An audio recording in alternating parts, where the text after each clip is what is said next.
Hola, muy buenas noches. Esperemos que esté cómodo y tranquilo en su casa, porque lo queremos invitar a hacer un viaje a lo más profundo de sus creencias, a poner en vilo y en cuestionamiento su fe, a saber de verdad si esas historias que alguna vez le contaron cuando era niño y le puso la piel de gallina son reales, son un mito, una leyenda. Viajaremos entre la realidad y la mentira, entre la creencia y la fe. Y cuando le pregunten cómo averiguó la respuesta de tal o cual pregunta, dígale que fue al fondo, cuando se abrió la última puerta. Buenas noches, bienvenidos.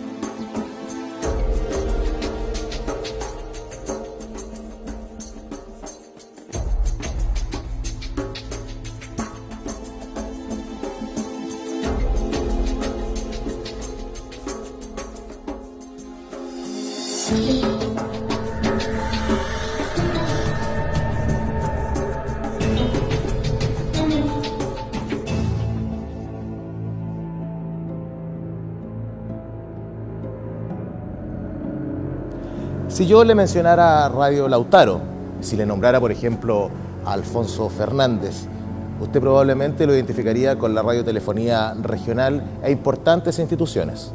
Pues bien, como muchos de ustedes quizás sabrán, el antiguo edificio que albergaba a Radio Lautaro se cayó con el terremoto del año 2010. Y muchas historias quedaron inconclusas a partir de ese momento. ¿Usted quiere conocer qué fue lo que sucedió? ¿Cuál es el lado B de esas historias y sus protagonistas? Pues bien, venga con nosotros a abrir la última puerta y a conocer en esta entrevista con Alfonso Fernández esas otras historias.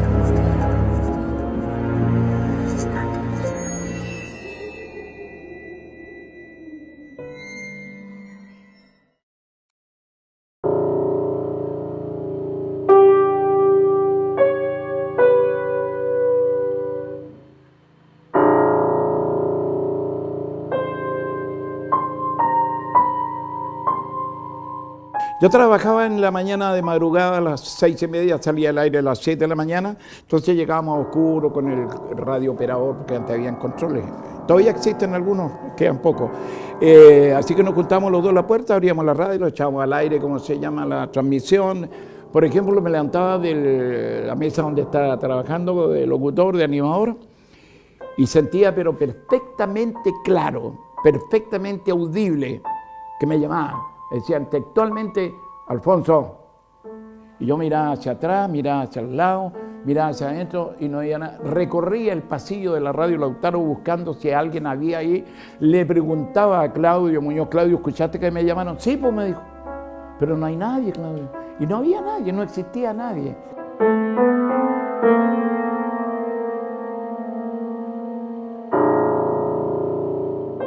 Una vez fueron a visitar en la mañana cuando yo ya estaba por salir, ya tipo antes de las 9 de la mañana, me fueron a saludar unas nietas mías, unas chiquillitas chicas, dos nietecitas.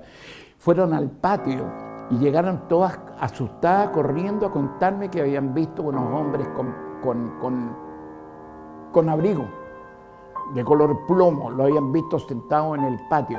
En el patio no hay nadie, está el control. En este caso era Mario Sepúlveda y yo. Entonces, y se sentía crujir, se sentía, una vez llamaron hasta un curita para que venga a hacer esas cosas de católica, ¿no es cierto?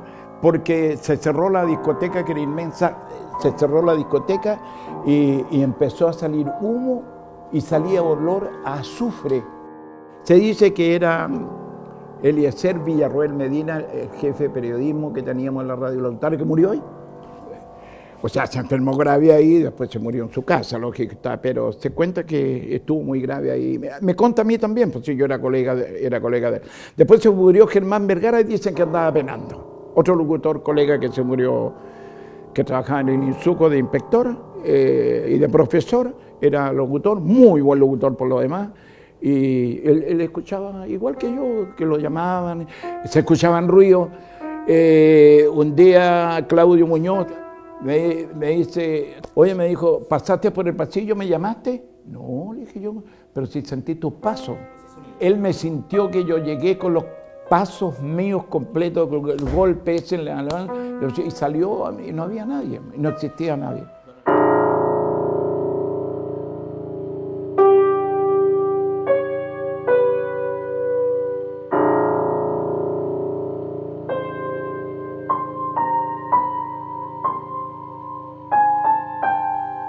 No, yo soy incrédulo. Yo soy incrédulo. Pero que no creo en brujo, hay un refrán, cuando dice que no, brujos no hay, pero que los creo en brujos, dijo, no sé, hay un refrán que dice que no creo en brujos, pero que lo hay, lo hay.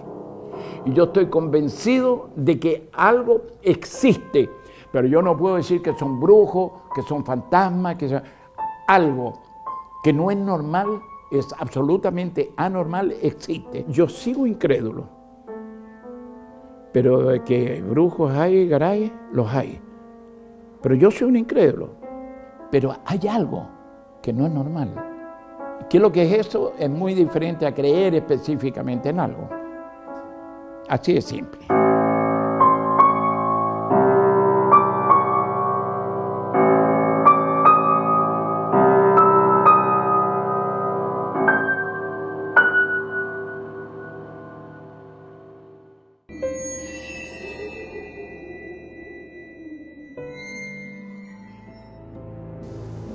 ¿Se imaginó alguna vez que probablemente tan cerca de su casa había tantas historias de este tipo que contar? ¿Se imaginó alguna vez que Radio Lautaro tenía también una segunda historia que contar? Pues bien, para poder descifrar cuáles son las historias de los protagonistas de nuestra región, un hombre que ha investigado profundamente para poder realizar su trabajo de cineasta es Patricio González Colvin, quien está con nosotros hoy día y le vamos a dar la más cordial bienvenida a nuestro programa. Hola, ¿qué tal? Buenas noches. Buenas noches. Bueno, Patricio, para comenzar a contextualizar un poco lo que hemos visto ya con Radio Lautaro, su experiencia a través de esta investigación que lo ha llevado a hacer bastantes documentales en nuestra región, ¿cuáles han sido los toques, esos roces que ha tenido con este mundo del misterio y de las historias también de nuestra región? Los misterios han sido fundamentalmente relacionados con la parte rural. En Historias de Altea me tocó ver el tema relacionado con el vino, las fiestas, los mitos, el trabajo, relacionado todo con la actividad del vino y de la fiesta, pero también me tocó ver el tema del mito, y uno de ellos, el pacto con el diablo, que me tocó verlo y escucharlo de mucha gente, que al principio del siglo pasado, la gente que tenía mucha riqueza en forma relativamente rápida tenía algún pacto con el diablo, que de acuerdo a lo que contaban los campesinos que todavía lo creían, era que este patrón llamaba al diablo una noche. El diablo se aparecía en forma vestido de guaso normalmente, hacían el pacto en una pieza especial en cual el patrón le prometía el alma y el diablo le prometía la fortuna, y así este hombre, ¿no es cierto?, se hacía de cientos de hectáreas de mucha riqueza, y el campesino, que no se explicaba esta riqueza tan rápida, lo asociaba con el pacto con el diablo. Pero además este campesino me contaba que había ciertos símbolos que ellos relacionaban con el diablo, por ejemplo, el perro negro o el gato negro, o si el patrón tenía culebras, que también estaba relacionada con el diablo, o si de alguna manera él veía sombras en los corredores, era porque el diablo cuidaba, ¿no es cierto?, estas pertenencias del patrón con el cual había hecho algún tipo de pacto. Patricio, pero cuando se trata de analizar las mismas personas que hicieron el pacto, ¿siempre hay como un patrón o hay nombres y personas específicas que ellos le mencionaron? No es necesario mencionarlos ahora, pero ¿hubo en ese momento don Juan Martínez, por ejemplo, por decir algo? Claro, hubo gente en Villalegre, hubo gente que tenía relación con el pacto con el diablo. Yo entrevisté, por ejemplo, a un gran cineasta, a Juan Carlos Bustamante, cuyo abuelo de alguna manera se le mencionaba como que había hecho un pacto con el diablo, una persona que obviamente que venía, se había estudiado y había formado en Estados Unidos, venía con otra mentalidad, y él rápidamente, en 1890 hasta 1920, por su trabajo hizo una fortuna muy rápida. por su cultura. Entonces el campesino que vivía sin luz eléctrica, en un mundo muy difícil, ¿no?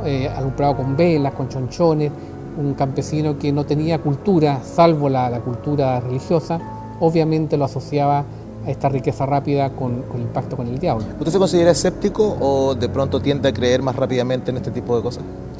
Bueno, los mitos normalmente tienen una base real, ¿no? Siempre los mitos que se crean tienen alguna base real, pero también el mito de alguna manera es una explicación que hace una persona que no tiene la cultura necesaria para explicarse algo de la realidad que él no conoce. Por ejemplo, en el caso de Villalegre, en el caso de Liucura, donde estaba esta casa de este patrón, ¿no es cierto?, Bustamante, él tenía luz eléctrica, la primera en la región incluso. Entonces, ver luz eléctrica para un campesino que nunca había visto esta tecnología, para él era realmente algo diabólico. No ver alumbrarse en la noche la casa era algo diabólico. Y él tenía que explicárselo a través, obviamente, de esta relación con el diablo, que era en el campo muy conocida, ¿no? El diablo siempre se aparecía vestido de negro, siempre era asociado a animales o a pájaros. Entonces era una manera de explicarse una realidad que el campesino no entendía, obviamente por su baja cultura. Cosa que se ha venido perdiendo en el tiempo porque han cambiado los medios, ha llegado más cultura, ha llegado más educación, ha ido cambiando. Pero quedan todavía estos caballeros de mucha edad que yo entrevisté que creían firmemente que el diablo se paseaba por los corredores y ellos lo veían. Yo vi al diablo paseándose con el patrón por los corredores vestido de negro. ¿Y qué le pasa a Patricio González cuando escucha estas historias con tal convicción? Con todo el argumento que ellos ponen al poder traspasar esta experiencia. Patricio González, ¿qué razona? ¿Qué dice? ¿Puede existir? ¿Está ahí? ¿Hay algo distinto a cualquier otra historia que no tenga que ver con este tema? Bueno, en realidad puede haber algo de realidad en cuanto a lo desconocido. Siempre hay un sesgo, ¿no es cierto? Hay un porcentaje de que obviamente ellos hayan tenido algún tipo de contacto con seres, a lo mejor no el diablo, sino con seres obviamente espirituales, ¿no? Incluso mucha gente me contaba que para que poder librarse de cuando va a morir la persona, cuando iba a morir este patrón, para librarse de este pacto de entregarle el alma, tenía que velarse toda una noche en un campo solo, acompañado solamente por un inquilino, que tenía que estar rezando para que el diablo no se lo llevara. Entonces, esos mitos, esas explicaciones, obviamente tienen un sesgo que cae en la tiniebla entre la verdad y el mito, que uno no puede dilucidar porque obviamente era otro mundo, ¿no? Pero uno siempre tiene una opinión personal. Sí, en realidad yo creo que para mí el mundo difícil de principio del siglo pasado, de final del siglo XIX, era un mundo muy difícil, muy oscuro, muy en tinieblas, por lo cual el campesino, que venía obviamente de un mundo bastante de baja cultura, él era una explicación de la realidad para él, que para él era cierto, para él era una realidad ver al diablo, pero obviamente el verlo o no verlo, obviamente cae dentro de la explicación que ellos daban de cosas que no podían entender. Obviamente que aún en el campo, incluso en Villalegre, mucha gente sigue viendo al diablo vestido de guaso o a caballo o como un perro negro que le brillan los ojos, y uno puede de esa manera tener la duda si realmente es el mal que se presenta o no lo es. Ahí cada uno tiene su convicción respecto a eso, pero hay gente que tiene mucha convicción de que lo ha visto al diablo vestido de diferentes formas y tomando diferentes también de animal, de hombre, de pájaro, etc. Pero de todas maneras, Patricio, usted ha tenido la oportunidad de conversar con mucha gente que ha vivido esta experiencia, que son historias que se van contando de generación en generación y que fundamentalmente van formando lo que es el folclore chileno. De alguna manera, usted tiende a pensar o a creer que algo de esto, personalmente lo digo, no a través de la historia de ellos, si tiene algún tipo de convicción a que algo de esto sí podría haber existido. Es probable que sí haya podido existir, es probable que el pacto con el diablo de alguna manera exista, y de hecho existe dentro del imaginario de las personas. Si uno vuelve a ese mundo del siglo XIX, del siglo XX, obviamente se va a encontrar con ese imaginario que daba respuesta al tema del diablo. Y obviamente ese tema también lo ha tomado mucho el cine y lo ha recreado hasta la saciedad en cuanto a la relación del diablo con el hombre. Y obviamente dentro de la misma iglesia está presente el mal, que es la contraposición, ¿no es cierto?, a Dios, el ángel caído, que a lo mejor se hace presente en diferentes formas para, de alguna manera, ayudar al hombre, pero siempre esta relación es para darle al hombre fortuna. Siempre el hombre llama al diablo para obtener fortuna rápidamente, pero tiene que entregarle el alma al final cuando el hombre muere. ¿Qué pasa con todas estas personas que le tocó entrevistar y que le hablaron de una u otra manera del diablo, o Satanás, o de cualquiera de los nombres con que se conoce? ¿Qué pasaba con Dios? ¿Dónde estaba su postura? ¿Dónde figuraba Dios en esta historia? Lo que pasa es que ellos vivían en un mundo en el cual obviamente no sabían leer ni escribir. La iglesia estaba muy separada de ellos, ¿no? La iglesia para ellos era más bien elitista en esa época. Ellos no iban mucho a la iglesia. La sociedad, obviamente, de los comillas, iba a la iglesia, pero ellos prácticamente no iban. Entonces, la única relación que tenían con la realidad era esta oscuridad, estas tinieblas, este alumbrarse con chonchones, con velas, que genera un montón de sombras. Eso de una u otra manera ponía a Dios y al diablo en el mismo nivel. Claro, en general ponían al Dios y al diablo al mismo nivel, pero ellos siempre le temían más al diablo, ¿no? Y a veces también buscaban esta fortuna rápida a través del diablo que Dios no les da. O sea, nadie hacía un pacto con Dios para obtener riqueza, siempre el pacto era con el diablo. Entonces ahí estaba un poco el hecho de ser rico rápidamente. Entonces también el campesino de alguna manera buscaba esa relación para de alguna manera hacerse rico, ¿no? Y eso de alguna manera fue creando este imaginario colectivo en cuanto a la presencia del diablo en el campo, que también viene de España, ¿no? Todo esto viene de los conquistadores españoles que trajeron toda esta condición del diablo vestido a la manera cordobesa, con sombrero, vestido de negro, etcétera, que no es mapuche, sino que es español. Todas estas leyendas vienen de España, que quedaron acá de alguna manera en nuestro imaginario, y muchas veces una persona me contaba que los mismos patrones creaban el mito que ellos hacían pacto con el diablo para que así resguardar la casa y que los campesinos no se metieran a su casa a robar, porque ellos contrataron grandes cantidades de personas, 300, 400 personas, para cosechar el trigo, por ejemplo. Bueno, uno de esos mitos dio vida a una de las grandes marcas de vino que tenemos hoy por hoy en nuestro país y a nivel internacional muy conocida también. Claro, entonces como ellos dormían alrededor de la casa del patrón, el patrón creaba este mito del que él tenía pacto con el diablo y que el diablo vivía en la casa,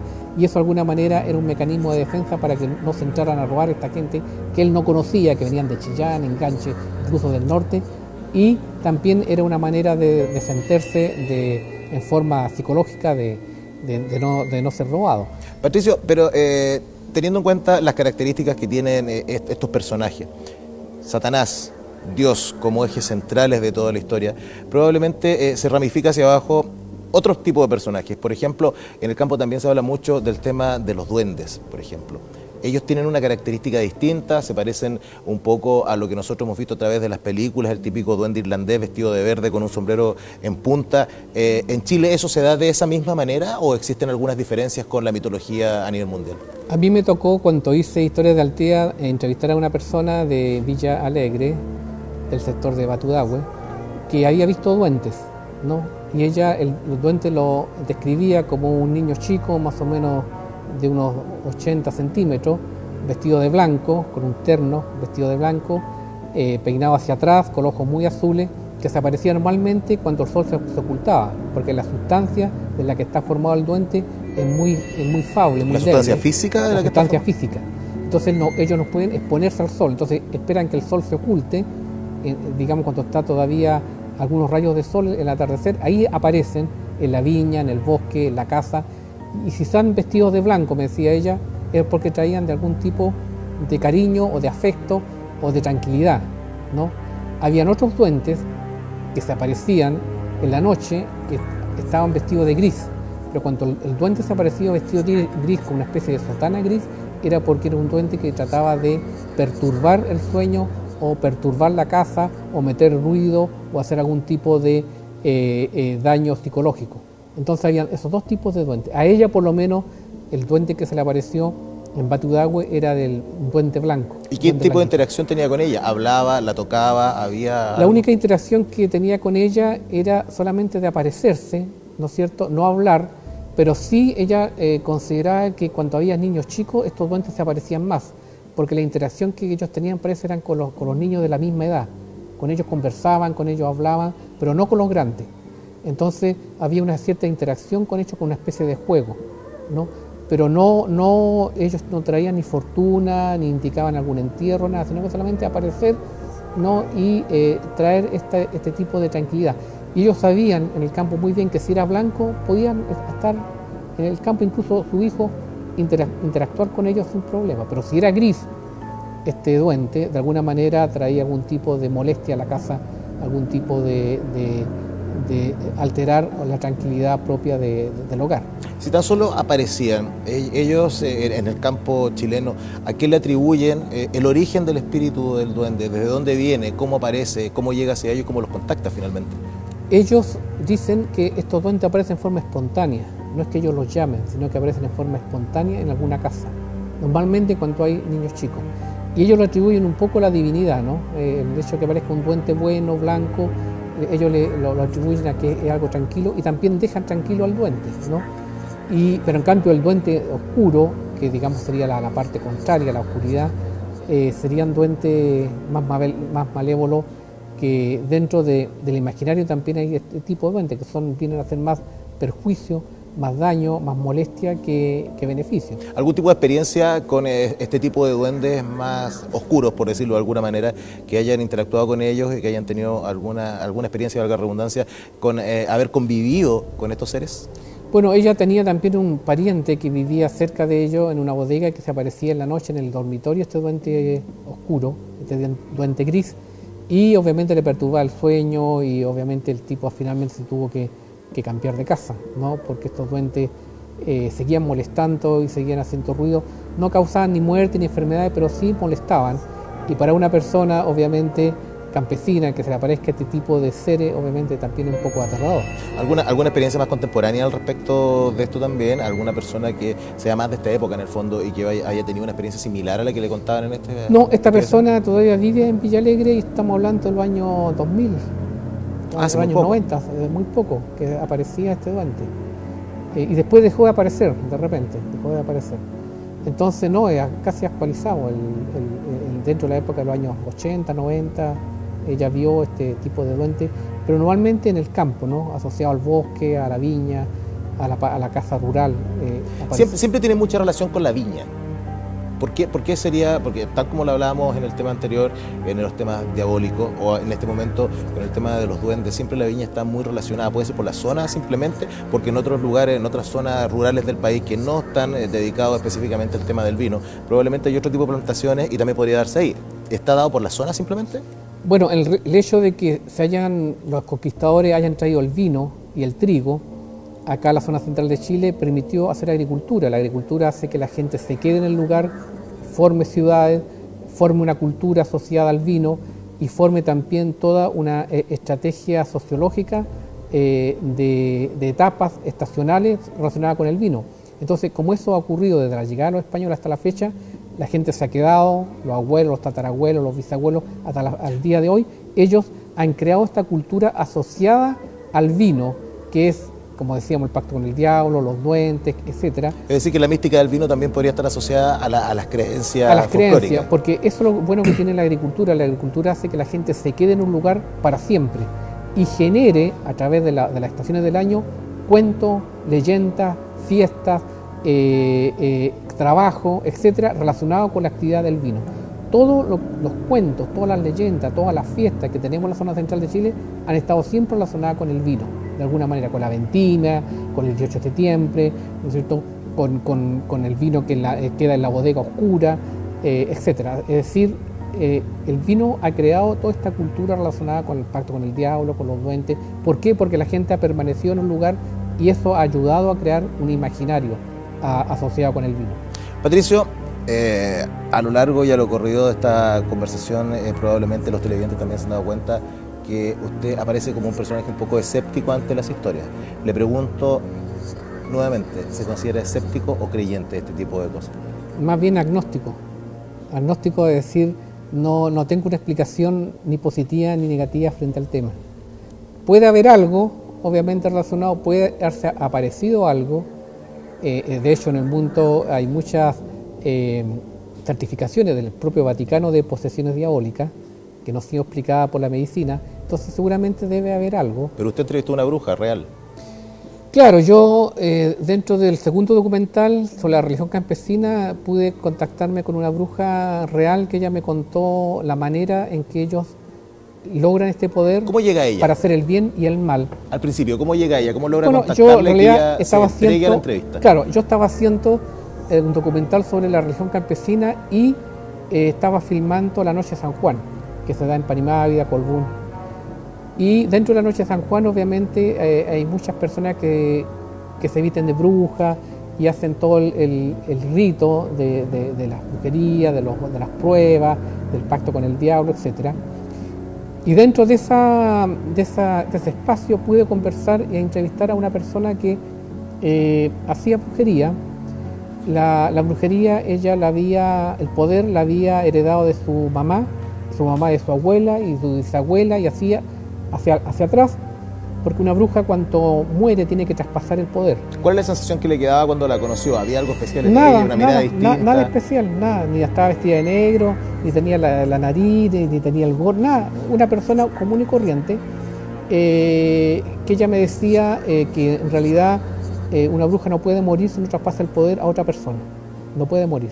Sigue agonizando, entonces tiene que traspasar el poder. Y así se va traspasando de generación en generación este poder. Eso quiere decir que sigue viviendo, pero en muy malas condiciones. En el último momento de su vida es el que se estira, ¿no? Claro, exactamente. Cuando está muriendo tiene que traspasarlo. Si no, agoniza por largo tiempo y no muere. Y muere solamente cuando traspasa el poder. Y este poder es para hacer bien y mal. La gente va y le dice, mire, quiero que le haga un mal a tal persona que me trató mal, qué sé yo, me hizo algún daño, entonces quiero que le vaya mal en los negocios. Entonces ella hace una especie de rito y a esa persona le empieza a ir mal.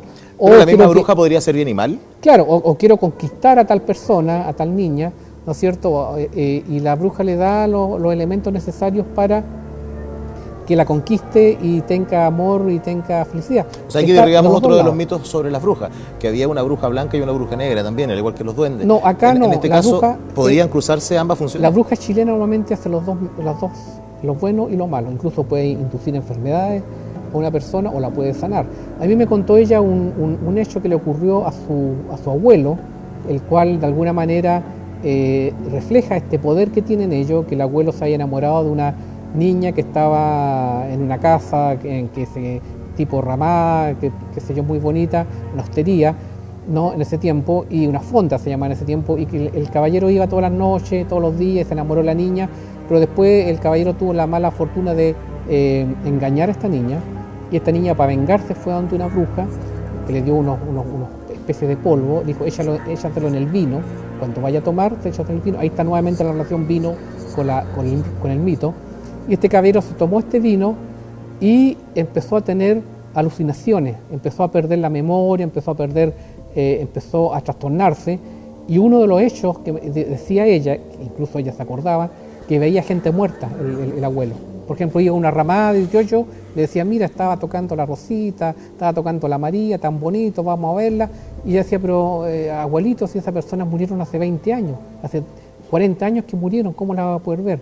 No, si están en la ramada tocando y bailando cueca, vamos a verla. Entonces él empezó, el mal de él era, el castigo era ver gente muerta, perder la noción del espacio y del tiempo, y finalmente el caballero tuvo que irse a Santiago e internarse en el manicomio, por haber engañado a esta niña, y esta niña, para vengarse de él, obviamente recurrió a una bruja que le dio estos poderes. ¿Y la bruja cómo podía realizar este tipo de males, en este caso que era negativo para la persona que lo recibía? Bueno, ¿cuál es la mecánica que utilizaban? La mecánica que utilizaba era que le daba estos polvos especiales, entonces la niña lo invitaba nuevamente, cuando iba a la casa, lo echaba en el vino, este polvo, y el caballero se tomaba este vino, y a través de ingerir el vino, con este polvo mágico, malévolo, él se fue trastornando. Incluso una vez lo llevaron, la primera vez que se trastornó, lo llevaron a otra bruja, y esta bruja le dijo, mira, a tu abuelo le hicieron un mal, y yo le voy a dar unas hojas para que se tome en ayuna, pero no tiene que volver más a esa casa, porque si le vuelve a tomar vino, ahí ya no puedo hacer nada más.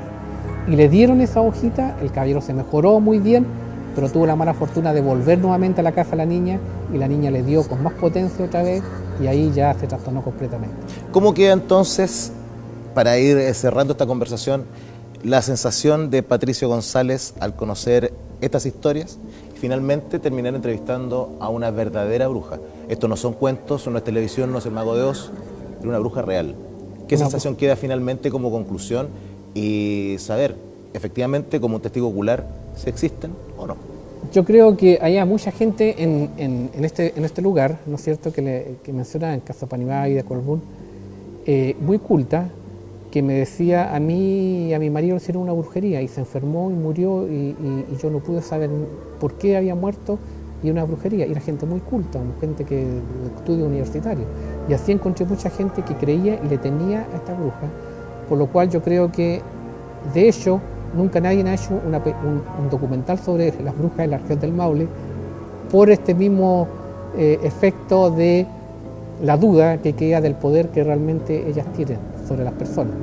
Entonces yo creo que puede que exista obviamente este poder que puede ser psicológico a lo mejor o puede ser real, pero sí hay gente que había sufrido males muy feos, enfermedades familiares que están atribuidos a brujería que no la había podido explicar la medicina y personas de mucha cultura. Entonces queda la duda de realmente el poder que ellas puedan tener, tanto para hacer el bien como para hacer el mal, dependiendo de cuánto, digamos, lo necesite el cliente en este caso. Patricio, quiero darle las gracias por haber estado con nosotros en este primer capítulo de La Última Puerta y dejar planteado, por supuesto, la invitación para próximos programas y seguir aclarando temas desde el punto de vista un poco más científico, un poco más escéptico, un poco más lejos de la mitología. Gracias a ustedes. Y la región del Maule es muy rica en todos estos temas de leyendas y mitos, y algo hay que hacer para rescatarlos porque la gente se está muriendo y se están perdiendo. Y a usted le quiero hacer la siguiente recomendación. Nosotros nos vamos a separar por un instante para volver pronto con más mitos y leyendas, para poner en tela de juicio su fe. Le recomiendo algo: si le gustó el programa, vaya a buscar a alguien que lo siga acompañando, porque en breves minutos más se vuelve a abrir La Última Puerta.